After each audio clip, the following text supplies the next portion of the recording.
Thank you, the gifters. Wunmi Adebanjo knows Mohbad sperm did not fertilize her egg to form Liam. Mohbad, from all her actions, is also aware that Liam does not belong to Mohbad. My sis said Wunmi Adebanjo was fucking a housemate in Naira Marley's house. Mohbad said there was a day she met Wunmi Adebanjo on a bed with Mohbad manager.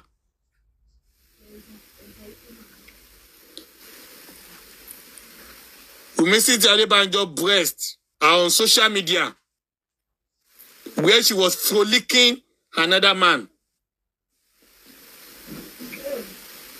So all these being added together reveal that Liam is not a product of Mohbad. And on various scenes, we have seen Liam where he was saying, "Daddy, daddy," where he was calling for the car of his dad. See my daddy's car. Adding all this together has given us a strong standpoint that father of Liam is still alive and kicking. Mohbad is dead, but the father of Liam is alive. So we need to be sure, we need to know, we need to have official backup that Liam does not belong to Mohbad. So those are one of the areas that we need to clear. Secondly, Mohbad died in the house. As much as the police came out with a narrative that Mohbad bled profusely, Wunmi Adebanjo came out to say it was just a little cut. Wunmi Adebanjo that first said Prime Boy fought Mohbad and stabbed him with Juju 45 knife, and that led to Mohbad's death. Wunmi Adebanjo that first said Mohbad died as a result of ear infection. Wunmi Adebanjo that first said Mohbad was killed by the lords of the music. Wunmi Adebanjo that also said it was the nurse that killed Mohbad. Many deaths have killed Mohbad. Mohbad died at different times of the day. But there is so much obscurity surrounding the death of Mohbad that need Wunmi Adebanjo to clear. And that is why the justice for Mohbad, the quest for justice for Mohbad will never be over until Wunmi Adebanjo gives clarity, gives certainty, give detailed encounter of what actually led to Ilerioluwa Aloba's death. And not just that she's going to give account. The account must make sense. There must not be lacunas. There must not be gaps. What happened on 11th of September 2023 must be known. There cannot be a story of the last moment of Mohbad without 11th of September 2023. So any attempt for Wunmi Adebanjo to remove 11th of September 2023 from whatever she has to say in a court of law will be strongly refuted. Wunmi Adebanjo is going to face the legal luminary, not just the bandwagons and the useless beings that have been following her. Listen to her lies. Wunmi should do herself a favor. Let her start practicing. She needs to start practicing her lies because she's going to have a day in court. The justice of Mohbad will never be over until Mrs. Adebanjo is in court, where the judge, the lawyers will listen to her case and they will say, okay, you have told us what you know and therefore you are discharged and acquitted. That is the face needed to put long-lasting rest on this case. Any attempt to omit that face will not be tolerated. It is a must. Wunmi must have a day in court. It is a must. Wunmi must give her account. It is a must. She must tell us that it was paracetamol and antitetanus that killed Mohbad. She must tell us now. Wunmi must tell us that they had to keep the syringes, the cartridges in that room for 9 days for police to come and pack it. We must tell us now. We must tell us what injection the second nurse that came to sleep in Mohbad's house overnight gave to Mohbad, because there were now 2 nurses, according to what Wunmi said. One slept in Mohbad's house overnight, and she did press up for Mohbad. Wunmi must tell us who the nurse was. The second nurse must be presented. We must be sure we are not foolish Nigerians. We are wise. We will not allow any useless king to use his political connection to destroy justice for Mohbad. It will not happen. The king should maintain his throne and not to try to use his connections, because he will be strongly rejected. Mohbad's spirit will continue to fight on. Wunmi must wash herself clean in every ramifications. This issue of going and lie there, will spell total doom for Mrs. Adebanjo. Wunmi cannot be taken out of the witnesses. Cannot be taken out from being summoned to the criminal court to give account. Any attempt to do that will only result in exercise, in futility. It will result in waste of energy. In those are Wunmi's camp. You better send Wunmi to a coaching class. She needs to go to a coaching class and learn what to say in a criminal court. Because this will not be over until Wunmi is in criminal court. That is the bottom line. This will not be over until Wunmi gives total account of how Mohbad died. This will not be over until we know the paternity, the true paternity of Liam. These 2 key questions must be addressed. The earlier these 2 are done, the earlier Mohbad will be buried. But any attempt to cut corners, any attempt to manipulate, any attempt to change the goalpost at the middle of the game will not be tolerated. You are not talking with the fools. We know the games. Truth must prevail. Justice for Mohbad is a must. No amount of game, no amount of money, no amount of political influences and connections, no amount of Kpeku's connection, no amount of manipulations, no amount of petition, no amount of intimidation, no amount of grandstanding will make justice of Mohbad to be defeated. You can take that to the bank. I've said it.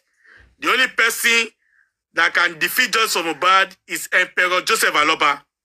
And that is why all of you are coming for him.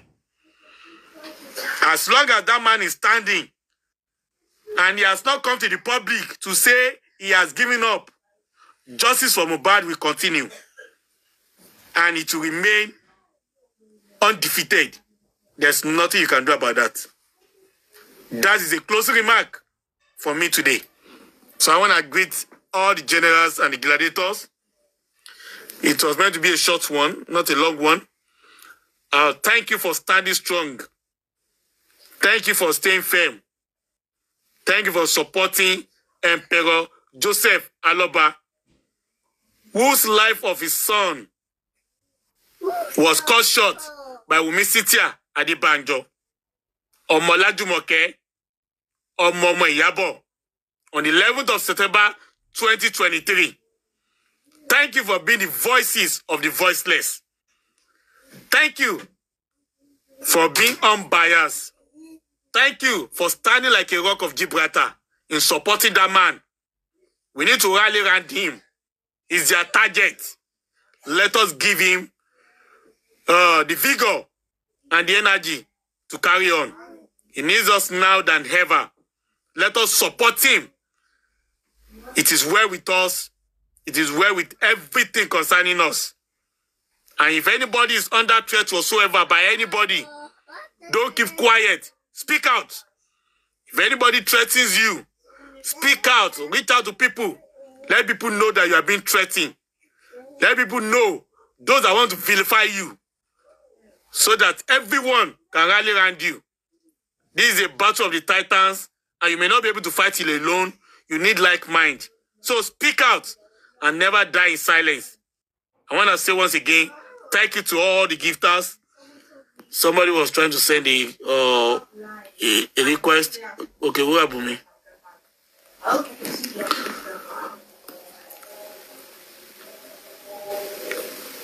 think like the Wabumi, you can unmute your mic because you were almost close when you came in. Unmute your mic and speak to us. Wabumi, are you there? A few minutes, Joe. Okay. So, like I said, speak out. Nobody has monopoly of problems.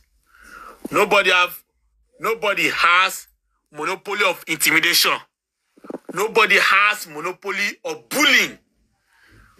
You must be strong and stand for yourself.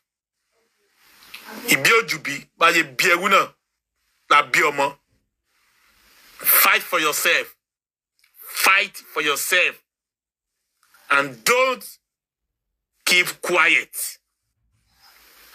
It is justice from Mohbad. And everybody's voice deserves to be heard. A silenced mouth is a silenced destiny. Do not allow them to silence you. Speak out if anything is coming your way. And stand strong. It is justice from Mohbad. And you must fight it with everything you have got. Because we don't know whose turn it will be tomorrow. That's why we must fight it headlong now. So that the likes of Wunmi Cynthia Adebanjo that are still in Nigeria will learn from what is happening now. And they will know that it is not going to be a walkover for them if they perpetrate any evil. It does not matter who they know. It will not be a walkover for them. Lives are meant to be respected and not to be taken. Either you are rich or you are poor. It does not matter. Life has got no duplicate.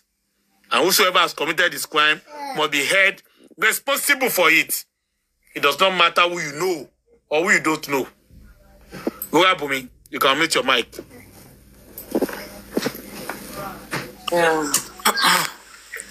Daddy Vengeance. Good evening, sir, from here. Kò ní rẹ̀yìn lágbára Ọlọ́run. Ẹ kú iṣẹ́. Ṣẹ̀ṣẹ̀ rí àwọn olórí burúkú tí wọ́n sunkún kí pé kábẹ́ kí wọ́n bẹ́rí Mohbad kan bẹ́rí Mohbad lèmi ṣe kọ́kọ́ fẹ́ bá lọ́rọ̀ nù. Ẹ dákun, àwọn olórí burúkú tí wọ́n sunkún kí pé wọ́n lọ bẹ́rí Mohbad. Gbogbo ẹkún tẹ̀ ń sun káàkiri. Kí ló dé tí ẹ lọ sún sí Wùmí lọ́rùn? Kẹ́ máa sún sí Wùmí lọ́rùn àtàwọn tó wà nínú ilé àti baálé ẹ̀ka pé kí ló kọ rẹ̀ wá no petition. Àti kẹ́ máa sún sí Wùmí lọ́rùn pé kí ló dé tó pa Mohbad. Ó ṣe wá jẹ́ pé ẹkún fẹ́ lọ mọ bẹ́rí Mohbad òun lẹ̀ ń sun ká. Àbórí burúkú fẹ́ ṣe gbogbo yín ni. Àbẹ́ fẹ́ ṣòfò dànù. Àní gbogbo ẹkún orí ibú tẹ̀ ń sun kí tẹ̀ ń fọ̀sán àtòrú ń sun káyìí sẹ̀ àní ẹ lọ sún sọ́rùn baálẹ̀ kàtè ẹ lọ sún sọ́rùn Wùmí àtàwọn 15 people tó wà náà lé ẹ wá ń pariwo kí wà níṣẹ́ méjì ní nǹkan méjì lẹ́kún méjì tẹ̀ ń sun kí mọ́ ẹkún kan lọ bẹ́rì Mohbad kan lọ bẹ́rì Mohbad ọkàn kan lọ bẹ́rì Mohbad kan lọ bẹ́rì Mohbad lẹ́ ń sun kí aláàánú sin Mohbad sẹ́ẹ̀. We are not burying Mohbad for now until DNA is done. Kẹ́ ẹ lè tètè máa gbọ́ kó máa ró létí yín. Bury Mohbad ní ìsìn abọ́dọ̀ mọ ẹni tó ní Liam. Abo sì tún gbọ́dọ̀ mọ ikú tó pa Mohbad. Olórí burúkú yín àwa la ní kí wọ́n lọ ẹ̀zúmù Mohbad. Wọ́n wá ẹ̀zúmù ẹ̀ tán. Àti ìrí nǹkan kan. Àti ìrí tó wá pa á.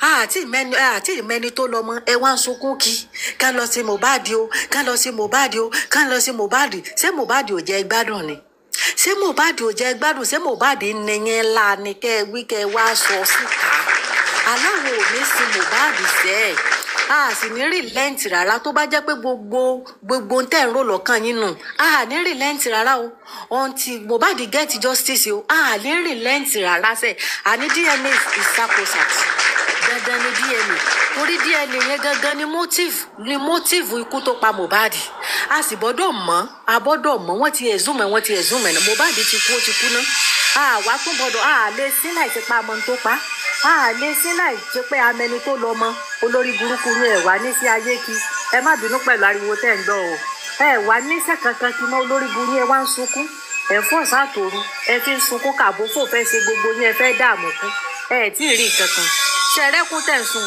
ẹ sùn tẹ́ tàyà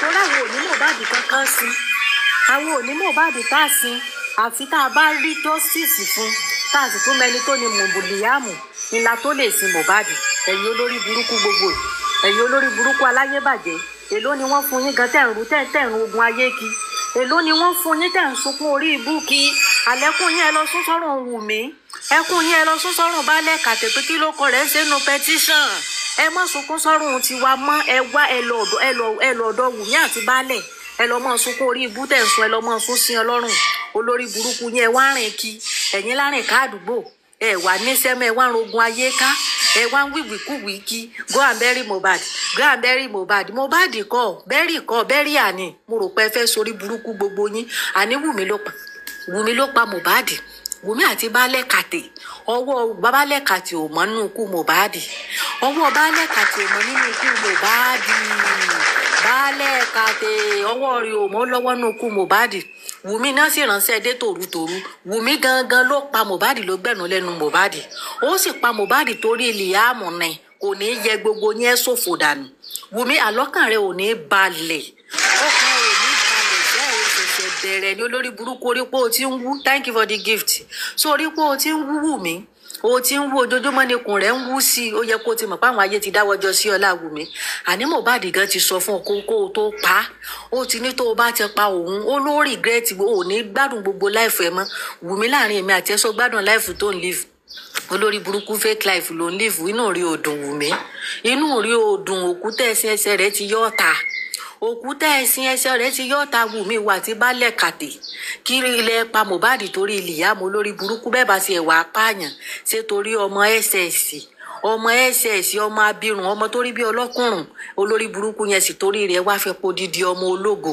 ẹ fi podidi ọmọ ológo Wùmí ò ní nísìnyí olórí burúkú olè fóònù tí Mohbad ń bi ọ́ léèrè Wùmí kí ló dìlítì lórí fóònù olórí ibú fóònù Mohbad tó mú kí ló dìlítì bẹ́ẹ̀ olórí burúkú ó ti dìlítì gbogbo evidence tó wà lórí ẹ̀ Wùmí Mohbad ti sọ fún oníṣẹ́ tó ń bá kú tó bá pò wọ́n tán oníṣẹ́ gbogbo tó fẹ́ mọ́ post nù Wùmí sóò post ẹ̀ olórí burúkú ọmọ sóò post ẹ̀ Wùmí àní kò ní yí ọ kò ní yẹ̀ràn rẹ̀ Wùmí ikú gbóná ni ó pa gbogbo generation pátá toró lórí burúkú nìyí ẹ̀yin ẹbí kẹ́bí ẹbí olè ẹ̀yin ẹbí kẹ́bí ẹbí olè Wùmí olè olórí burúkú apààyàn ìwọ ló pa Mohbad Wùmí ìwọ ló pa Mohbad olórí ibú ní ọmọ òfò ní ọmọ àdánù ní ọ ara serial killer ní ọ Wùmí serial killer ní ọ Wùmí olórí burúkú bloody bandit olórí ibú ọmọ òfò ìwọ gangan ó yẹ wọ́n mọ̀ pé bloody bandit ní ọ Wùmí eléri ibú ọ̀dájú ọmọ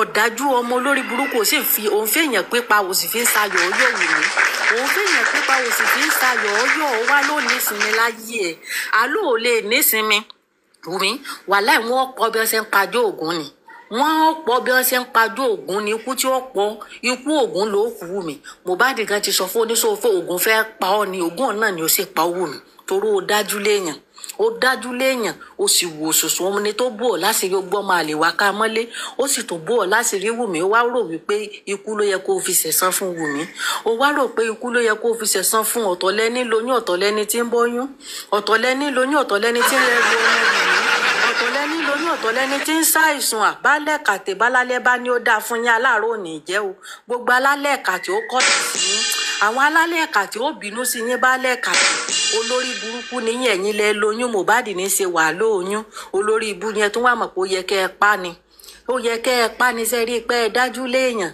ṣe rí pọ̀tọ̀ ló yẹ wọ́n gé orí yín àtàpá yín àwa lórí burúkú yẹn ti ní stroke ẹnu yín ti ń wọ́ lẹ́nu ẹ ti wí nǹkan kan àlẹ́ ẹ̀ wùkú ni ṣe ẹ wùkú ni ẹ máa wùkú ni toró lórí burúkú ni yín olórí burúkú ni yín ọgbìyàn gbọ́n máa lè wá káyàn mọ́lé ó sì tún ṣèṣe bàbá lórí ọmọ olórí ibú nítorí pé ó wá rí pé ọpọlọ ọmọ yẹn tí ọpọlọ rẹ̀ tó sùn tẹ́lẹ̀ ti ń jí oògùn tẹ́ ṣe sí i ti ń ká lójú ẹ̀ wá wò pé kó tó kí kàsàlà tó bọ́ọ̀sì àfi kẹ́ ẹ pa ṣe wá rí pé ẹ ti sì yàn pa ṣe rí pé ẹ ti sì yàn pa torí mi gan mọ̀ pé látijọ́ tẹ́ ti pa Mohbad ẹ̀ ní fọkànbalẹ̀ bẹ́ẹ̀ lẹ̀ nísinmi mọ́ o gbogbo iye ara yẹn pátá ó ti di yẹpẹrẹ baálẹ̀ ẹ̀yin gan òkíyèsí ra yín pé bẹ́ẹ̀ bá lọ patí nìsín ojú ìyàtójú òsì bombastic side eyes ni ẹ fi ń wò yín ẹ̀yin gan máa ń dẹ̀gbẹ́ wọ patí ni ẹ máa ń yọ ni ẹ máa gbẹ́sẹ̀ lọ́kọ̀ọ̀kan ni torí ẹ ti mọ̀ pé ti dẹni àbùkù kábíyèsí ẹ ti dẹni àbùkù ẹ ti dẹni yẹ̀yẹ́ Mohbad ti sọ fún yín pé àníṣe bẹ́ẹ̀ bá ti ń ṣe ti pẹ́ ti tòun lẹ́ẹ̀fi ṣàṣemọ ẹ rí i pé tẹ́ bá wọ patí báyìí ẹ̀yin gan gbẹ́sẹ̀ lọ́kọ̀ọ̀kan ni ẹ rìn free mọ́ kábíyèsí ibi tó yẹ kẹ́ ẹ ti mọ̀ pé nǹkan ti bá yín nù ibi tó yẹ kẹ́ ẹ ti mọ̀ pé òkú àṣetàánì ti bọ́ọ̀lù yín nù ibi tó yẹ kẹ́ ẹ ti mọ̀ pé ẹ ti ṣìyàn pa ẹ ti dáràn ẹ ti pààyàn ti pẹ́ tí Mohbad ni lèyí bu yín lọ́wọ́ Mohbad ò kì í ṣèyàn téèyàn lè pa just like that Mohbad ò kì í ṣèyàn tẹ́ lè pa bí ìgbẹ́ bá ń pa díẹ̀ eléri burúkú yín ẹ wá ń wú lẹ́nu ẹ̀ ń wú lẹ́dọ̀ ẹ̀ ń wú nífun kábíyèsí ẹ wá ń wú ìrònú ti fẹ́ ba ayé yín jẹ́ alẹ́ ti sì yan pa àníkẹ́ ẹ wá ganu wí tẹnu yín kí ló kọ yín dénú petition ẹ̀yin ọba òfò ọba àyà yìí ẹ̀yin ọba àkà ẹ̀yin ọba àráre ó lè jẹ́ pé ọmọ tiyín ni ẹ pa ó lè jẹ́ pé ọmọ tiyín ni ẹ pa kẹ́ ẹ mọ̀ ti pa ẹni tó pọ̀ ọmọ yín ti pa àbí kẹ́ ẹ mọ̀ ti rán lẹ́wọ̀n gbére kí wá lóde tẹ ìyàkà torí pé wá wò pé bàbá ọmọ yẹn ò lówó lọ́wọ́ ẹ wá wò pé kápẹ́ńtà lásán yín ẹ lè fọwọ́ ọlá gbá lójú olórí burúkú yín ìgbà tó tẹ́ ẹ pọ́ ọmọ nǹkan ẹnu yín náà ló ti ń bọ́ ta pé kíni ẹ ní tàjú ilẹ̀ yín kàkan lọ tẹ́ fi ṣẹjọ́ kábíyèsí sẹ́rí pé ẹ̀yin gan mọ̀ pé ó ti wá kẹnu fún yín ẹ̀yin gan ti mọ̀ pé ọ̀ràn tẹ́ dá ilẹ̀ yín kàkan ọ̀kan ẹ̀yin gan ti wá mọ̀ pé ó kẹnu fún yín torí tẹ́ ẹ lérò kọ́ lẹ bá níta lérò kọ́ lẹ bá ẹ ti lérò pé fọwọ́ ọlá gbá bàbá yẹn lójú ni ẹ mọ̀ pé Ọlọ́run ó dìde fún bàbá yóò gbá àwọn èèyàn dìde fún bàbá yẹn ẹ ká bálẹ̀ kàtẹ́ sẹ́rí pé ti wá sórí burúkú ẹ ti ṣẹ̀sìn àgbáyé ẹ̀sìn awọ́rò gidi lẹ́ ń ṣe yìí o ẹ̀sìn awọ́rò gidi ní ẹ̀ sì ṣe tẹ́ ìjáde láyé ni àní àfi tẹ́ ẹ bá jáde síta tẹ́ ẹ sọ ikú tẹ́ ẹ mọ̀ nípa kú Mohbad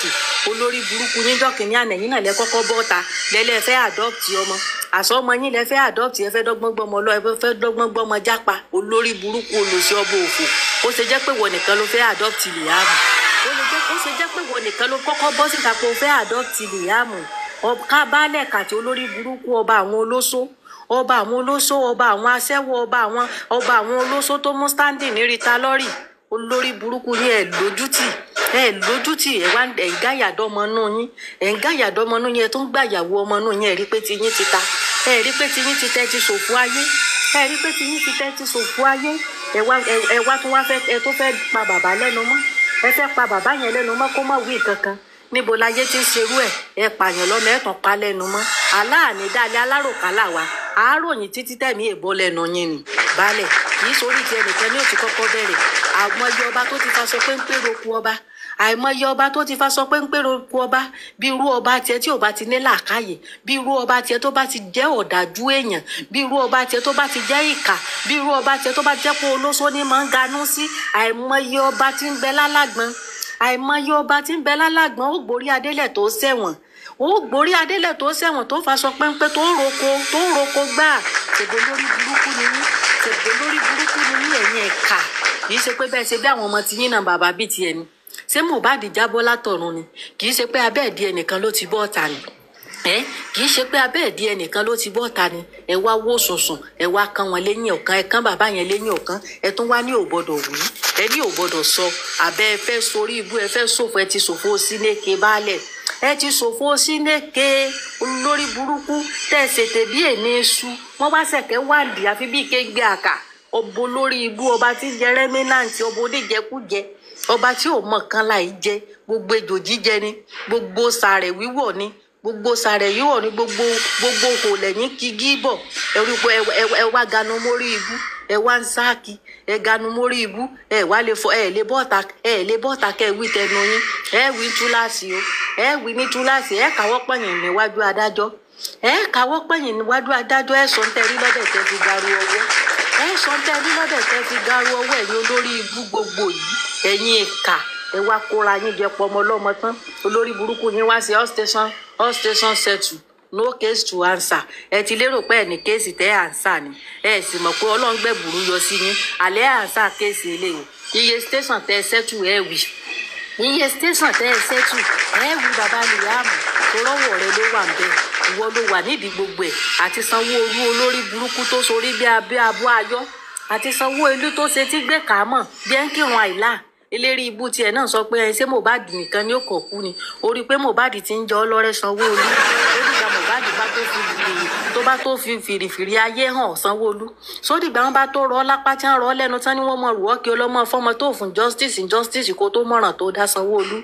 Tó kó mọ̀ràn kó dá Sanwó-Olú olórí burúkú. Kí ló difficult fún olórí ọmọ 26 years? Tọmọ 26 years kó mọ̀ lè fún ní justice. Wọ́n wá ń bọ́ta lẹ́nu ẹ̀. Sábíàmọ́ sì ni wọ́n Sanwó-Olú àbábí ẹran. Ṣé sábíàmọ́ sì ní àbí abí ẹran? O ò sí ọ̀dájú ni ọ́. Ṣé kìí ṣe pé ìṣèwọ náà ò bímọ? Àbí kìí ṣe pé ẹnìkan náà ló bí Mohbad tó fi ní àìmọye ẹni tó ti kú lẹ́kọ̀ọ́? Àìṣe Mohbad nìkan ní òkò kú ni? Níwò lórí burúkú olòṣì tó sojú bíi kọ̀ǹkọ̀ àtẹ̀mọ́rẹ̀ Sanwó-Olú olórí bíi gbà pító ìkà olórí burúkú. Ṣégbà wọn fẹ́ dìbò fún ọ? Ṣé ẹ sọ pé àwọn yóò tún wa lè fẹ́ fi mọ́ ọbọ rí díẹ̀díẹ̀? Sanwó-Olú gbà wọn fẹ́ dìbò, gbà wọn dìbò fún ọ. So ní àwọn yóò tún wa lẹ́ẹ̀mọ pápọ̀ lẹ́ẹ̀mọ pa díẹ̀díẹ̀. Ẹ̀yin olórí burúkú ìkà, ẹ̀yin olórí burúkú ìkà wọ ọba àkàtẹ́ ti kádànwò bọ̀ Sanwó-Olú. Torí inú àdánwò tí wọ́n gan kó sí oṣù ẹ̀bẹ̀rẹ̀ ni. Preamble àdánwò tó ń rí Sanwó-Olú o, késekése lórí kàsàkàsà sí ń bọ̀. Àdánwò tí ó jàlú ò tó yẹ pé wọ́n mọ dè ọ́ kí wọ́n mọ níṣẹ́ àlọ́mọ wọlé ẹ̀fún justice yẹn lọ wá justice fún Sanwó-Olú yóò padà jàlú ọ̀. Tó o bá kọ̀ tó lóòní fún wa ní justice wo lórí burúkú. Ẹ̀yin ẹ̀ka yìí, ẹ̀yin ó pọn ọmọ tiyín ẹ mọ àwọn ọmọ tiyín ẹ fly wọn outside the country, ẹ gbé wọn tàbáyé, ẹ gbé wọn lọ lu èyìnbó. Olórí burúkú ti yẹ wà ní wọ́n máa pa àwọn ọmọ ológo tí wọ́n ń pa púpa ní ẹ̀pa àyà. Sanwó-Olú ẹ̀yin go ní kú bí aṣọ yín wà, ẹ ní kú dá ikú rédèrèdè lẹ́kù. Ẹ̀yin olórí burúkú ìkà yìí. Sanwó-Olú fún Mohbad ní justice kí pìtìpìtì ayé tó bọ̀ jù bó ṣe bọ́ lọ.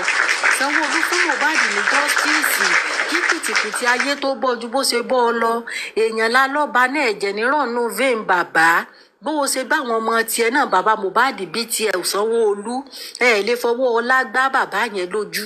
Bí bàbá ò bá lówó lọ́wọ́ lẹ́jẹ̀ lọ́rùn ó sì lọ́lọ́. Sanwó-Olú fún bàbá ní justice, fún wọn ní justice. Mohbad wọ ẹ lè pálápá gbé, ẹ lè pálápá gbé tẹ fi sọ fáwọn ọlọ́pàá kan mọ̀ ṣiṣẹ́ wọn bí iṣẹ́. Sanwó-Olú do the needful. Sanwó-Olú olórí burúkú olòṣì. Ajá mọ ọmọ tiẹ̀ fún lọ́mú ọmọ tòdù ọ̀yà kì mọ́lẹ̀. Ẹ̀yin mọ ọmọ tí yín gbé sábẹ́, ẹ̀yin mọ ọmọ tí yín gbé sábẹ́. Ọmọ ọlọ́mọ wa ni ò jẹ́ nǹkan kan lójú yín. Sanwó-Olú ó gbọ́dọ̀ jẹ́ pọ́ ọmọ rẹ ni wọ́n pa. O ò ní ti rántàn lẹ́wọ̀n gbére látijọ́ tí wọ́n ti pa. Sanwó-Olú sẹ́ni náà ẹ̀ ní ti dẹ́wọ̀n gbére fún. Ẹ wá fi Wùmí lẹ̀. Wùmí ni number 1 suspect. Wùmí ni suspect number 1 suspect. Wùmí ni ṣùgbọ́n àti Mohbad ló jọ wà ní ilé. Wùmí wá rìn wá yan fanda. ní wá rìn wá yan fanda dákun ṣé Wùmí lágbára jù yín lọ ni Sanwó-Olú ṣé Wùmí ti gbàṣẹ lọ́wọ́ rẹ ni Sanwó-Olú ṣé Wùmí ti gbàṣẹ lọ́wọ́ rẹ ni ṣé Wùmí ní ń darí gbogbo Èkó báyìí ká lè mọ̀ ṣé Wùmí ló ní Èkó ká lè mọ̀ Sanwó-Olú olórí burúkú ọmọ 24 years wá ní ọmọ 24 years wá ń dà yín bàṣàbàṣà Sanwó-Olú Wùmí sì rìn yan fanda ń sọ fún yín pé kò sí ń tẹ̀sí òun ti pa Mohbad òun ti pa gbéná Sanwó-Olú lójú ayé rẹ sẹ́ẹ̀rí pé tiyín ti bàjẹ́ Sanwó-Olú sẹ́ẹ̀rí pé tiyín ti bàjẹ́ Sanwó-Olú tó o bá sí fún Mohbad ní justice wàláì Mohbad yóò rí justice o ẹ sá kórí ibú yín kú ẹ kórí ibú yín kú ọjọ́kanjọ́kan ni ẹ kórí ibú yín kú ọjọ́kanjọ́kan ni ẹ̀yin náà sì bẹ́ẹ̀ sì náwó ẹ fẹnu gán àdánwò tẹ́ẹ̀mọ́ sìn tó ò ní bọ́mẹ̀ tó pé bẹ̀lẹ̀ mí rí òpin sí Sanwó-Olú ẹ̀yin ìka burúkú ẹ̀yin olórí burúkú gbogbo ìka ẹ̀ wá ń pààyàn bí ẹni ń pẹran ẹ̀ ń pààyàn bí ẹni ń padìẹ ẹ̀ ń bá ti wá pààyàn báyìí ní ìsìn kó mọ rìn freely ní kò sí nǹkan kan kó mọ rìn ní olórí burúkú ẹ̀ dúró náà ṣe ẹ̀ encourage àwọn youth wa nù ṣe ẹ̀ encourage àwọn tí kó jẹ́ pé àwọn náà pa wọ́n pọkọ wọ́n paya wọn nígbà wọn bá rí i pé Wùmí ti pọkọ tiẹ̀ kò sí justice fún ní ìdájọ́ tó yẹ pé ẹ fún àwọn náà wọ́n bẹ̀rẹ̀ sí wọ́n mọ̀ wò pé tí Wùmí ṣe nǹkan rẹ̀ ní Sanwó-Olú wọ́n mọ̀ wò pé tí Wùmí ṣe nǹkan rẹ̀ ní Sanwó-Olú ọmọ rẹ̀ lọ́kùnrin yóò pàyàwó ẹ̀ bó o bá fún Mohbad ní justice ọmọ rẹ̀ lóbìnrin yóò pọkọ ẹ̀ wo lórí burúkú ẹ̀yin ẹ̀ka gbogbo yìí olùsí wá sọ̀pàpọ̀ ẹ̀yìn bí ó lù tí ò rí ṣe olórí bó ṣe gbígbà pé òun ò gbọ́n tá à ń wí látijọ́ yìí ó wá sọra ẹ̀dà sàkẹ́ wọ́n ti gé ọ létí lọ àtijọ́ tó ti sọ pé ṣé Mohbad nìkan ní òkò kú Sanwó-Olú só jáde wí nǹkan kan mọ́ olórí ibú sọ̀pàpọ̀ ẹ̀yìn ní bí ó lù tí ò rí ṣe ìlérí burúkú tí ì rí nǹkan kan ẹ mọ́ fún Mohbad justice pìtìpìtì ayé tí ó bá yé débi pé wọ́n mọ rù yín kí pé wọ́n lọ tẹsẹ̀ lébọ̀ fún yín wàláì yóò dé bá yín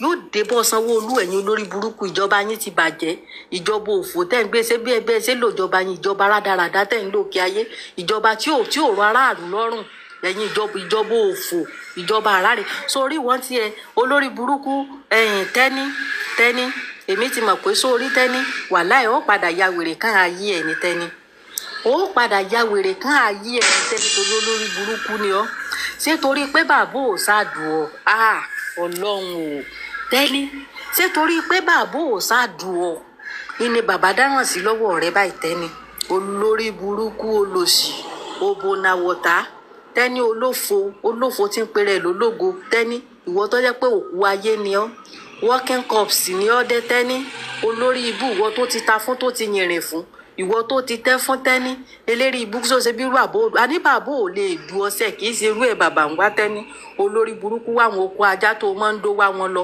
àwọn oko òfò tó ń do àwọn oko abirùn àwọn oko ọlọ́kùnrin tó ń dó wá wọn lọ kì í ṣe irú ẹ̀ ni justice bàbá wá bàbá justice ni bàbá ń wá bàbá ò wá bò kí tí ó dò olórí burúkú ẹkún rẹ̀ sá wá ń pọ̀ ni pé bàbá ò du ọtẹ ní ó wá ń fojoojúmọ́ ayé òfin sunkún kí ó wá ń fojoojúmọ́ ayé òfin parọ́ mọ́ bàbá ń tẹ́ni tẹ́ni ó ṣòfò gbogbo ohun tó tara ẹ̀ jáde tẹ́ni ó ṣe òfò gbogbo tó tara ẹ̀ jáde tẹ́ni àdàbí tó bá jẹ́ pé bàbá wà ní ilé ńjọ́ tí Mohbad kú àdàbí tó bá jẹ́ pé gbogbo ohun tó ń sọ sí bàbá yẹn àdàbí tí bàbá yẹn bá ṣe lókù tẹ́ni gbogbo ohun tó tara ẹ̀ jáde pátá ó ṣòfò rẹ̀ tẹ́ni ìkànnì ọ́ olórí burúkú ni ọ́ tẹ́ni ó sì níbi kí nǹkan dáa látàárọ̀ ọjọ́ tiẹ̀ níbi bí kí nǹkan ó bàjẹ́ kó o fọ́ gbogbo ẹ̀ lójú ló wà tẹ́ni o ò sì ní rójú ráyè ọ̀rọ̀ o ò ní rójú ráyè ayé ẹ̀ tẹ́ni gbogbo tó ń sọ fún bàbá pátá tẹ́ni yóò sì rí fún ọ nù o yóò rí fún ọ yóò rí fún àwọn ọmọ rẹ tó lólórí burúkú ni ọ́ olórí burúkú aláyé bàjẹ́ ni ọ́ tẹ́ni olè olórí burúkú aṣẹ́wó ìfẹsọ justice ọmọ ọlọ́mọdé ilé ìwú kan òkúrú bàbá lòun wá justice ó ṣe wá lé débi pé kí bàbá wa máa dún ọtẹ ní olórí burúkú sóbò rẹ ti kọ sẹ́nu òsè lọ́wọ́ àwọn ọmọ òsè báwọn ọmọ tọ̀sọ̀ ń bẹ́ẹ̀ àwọn làgàtà ń bẹ́ẹ̀ wọ́n mọ̀yàn rúnrún kúrún ó ṣe gabo lọ́dọ̀ làgàtà gabo lọ́dọ̀ ọmọ tọ̀sọ̀ gabo lọ́dọ̀ àrífà ó ṣe wájọ́ pọ́dọ̀ bàbá Mohbad náà ló wá sọ yín mọ́ tẹ́ni bàbá sì kọ̀ bàbá ní ojú ìṣètò kọ́ ní sọ̀rọ̀ bàbá ní justice ikú tó pọmọ òun lòun fẹ́ mọ̀ tẹ́ni ó ṣe wádìí wá débi pé ńgbà bàbá ò wá dúró wá ń sunkún ayé kí ó wá ń ṣòfò kí olórí burúkú ti wá ya wèrè tẹ́ni ó ti ya wèrè torí wọ́n padà fokùn sí Ọlọ́run tẹ́ni wọ́n padà gbé Ọlọ́run yín lọ tẹsẹ̀ lébọ̀rọ̀ rẹ tẹ́ni wọ́n padà rú ọ lọ lú yín lọ tẹsẹ̀ lébọ̀rọ̀ rẹ níwò lórí burúkú ó fa sọmọ rẹ ya níta gbangba ni tòró lórí burúkú ni ọ ìkà ni ọ tẹ́ni ìkà ni ọ olórí bó wárí nǹkan méjì tó bá sásọ.